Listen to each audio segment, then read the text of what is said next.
História do futebol.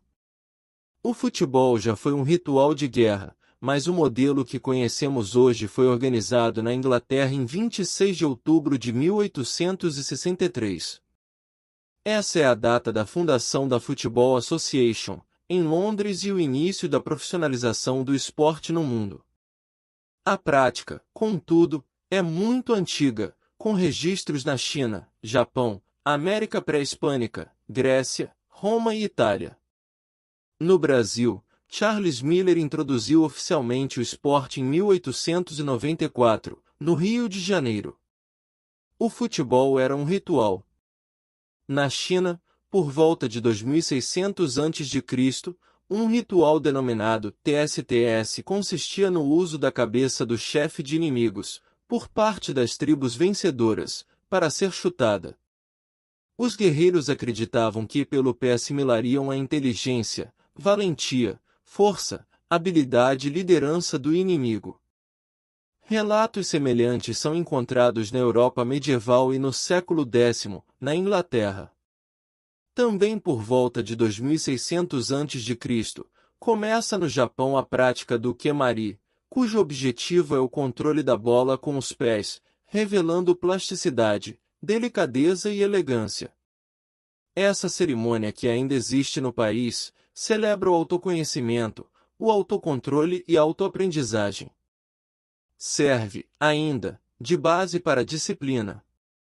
No período compreendido entre 1200 e 1600 a.C., a América pré-hispânica inicia a prática do tlaxli, jogado com uma bola de borracha dura e cuja finalidade era representar a batalha entre a luz e a escuridão.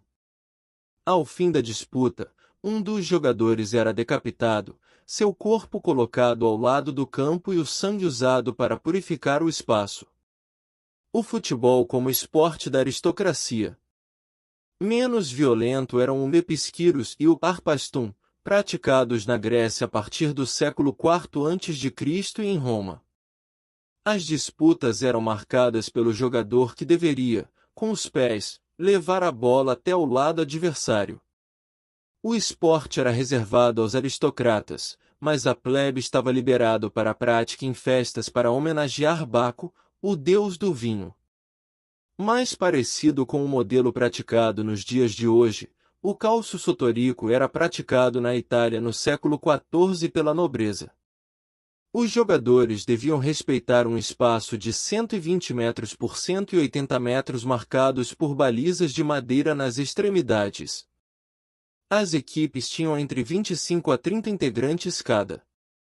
Claramente, o objetivo do jogo era fazer a bola atravessar a trave do adversário. Foi este o modelo levado para a Inglaterra no século XVII por partidários de Carlos II exilados na Itália. A Inglaterra regulamenta o futebol. Em solo inglês, o futebol era praticado por vários colégios entre os anos de 1810 e 1840, mas cada qual seguia um regulamento distinto. Assim, em 1863, uma reunião à Freemaçons Tavern, sediada na rua Great Queen, organizou a prática. Na ocasião, 11 colégios participaram da discussão. Esta seria a explicação do porquê deste ser o número de jogadores definido para cada uma das equipes em campo. O futebol no Brasil. No Brasil, o futebol chegou através dos britânicos que dedicavam-se ao negócio têxtil no país. Desta maneira, os diretores passaram a praticar o esporte com os funcionários de suas fábricas. Atribui-se ao brasileiro descendente de escoceses Charles Miller a introdução oficial de futebol no Brasil. Miller nasceu em 1874, em São Paulo, e estudou na Inglaterra. Em 1894, retornou ao país e trouxe na bagagem 2 bolas de futebol, 2 uniformes completos, uma bomba de ar e um livro de regras do futebol.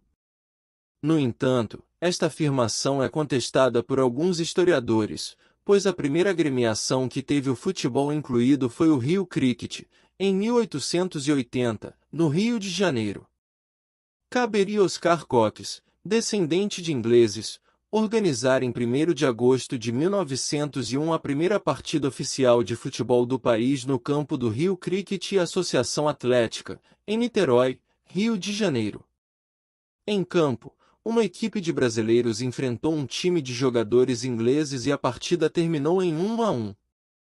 Na mesma época, o professor alemão Hans Nobiling fundou, em 1899, em São Paulo o Esporte Clube Germânia, hoje Pinheiros, e Cox funda o Fluminense Futebol Clube, em 1902.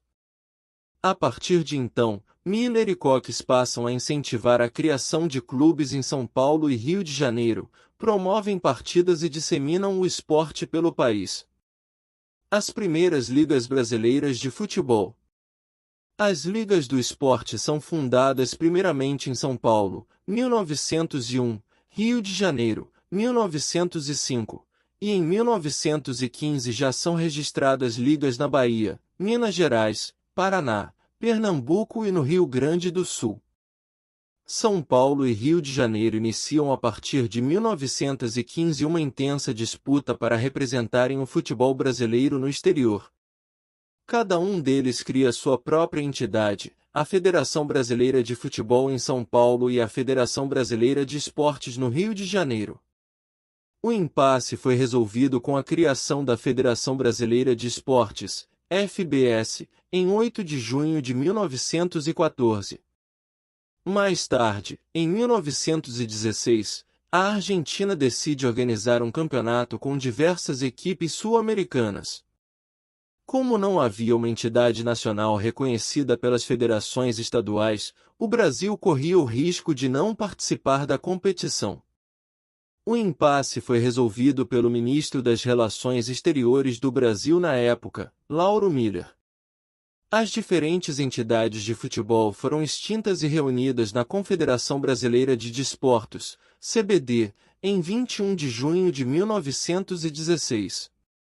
A CBD foi reconhecida oficialmente pela FIFA, Federação Internacional de Futebol, 2 anos depois. Em 1930, ocorre a primeira Copa do Mundo, disputada no Uruguai, que foi campeão. Na ocasião, a equipe brasileira ficou na 6ª posição. A primeira conquista do Brasil aconteceu somente na 6ª Copa do Mundo na Suécia, em 1958, quando a seleção brasileira venceu o time da casa por 5-1. Os destaques eram os jogadores Pelé, que tinha 17 anos na época, e Garrincha. O futebol era proibido aos negros. No início, o futebol profissional era proibido aos negros. O primeiro clube no Brasil a permitir que jogadores negros integrassem o time foi o Bangu Atlético Clube, em 1905, no Rio de Janeiro. Ainda assim, em 1921, o então presidente Epitácio Pessoa pediu que não fossem convocados atletas negros para a equipe do Brasil que disputaria o Campeonato Sul-Americano na Argentina. Além dos jogadores, os integrantes da delegação também não podiam ser negros. O governo alegava que a seleção brasileira deveria mostrar o melhor da sociedade brasileira ao mundo. Posteriormente, o Clube de Regatas Vasco da Gama conquistou o Campeonato Carioca em 1923 com a maioria da sua equipe composta por negros. O sucesso do Vasco incentivou outros times a também aceitarem atletas negros no quadro de jogadores.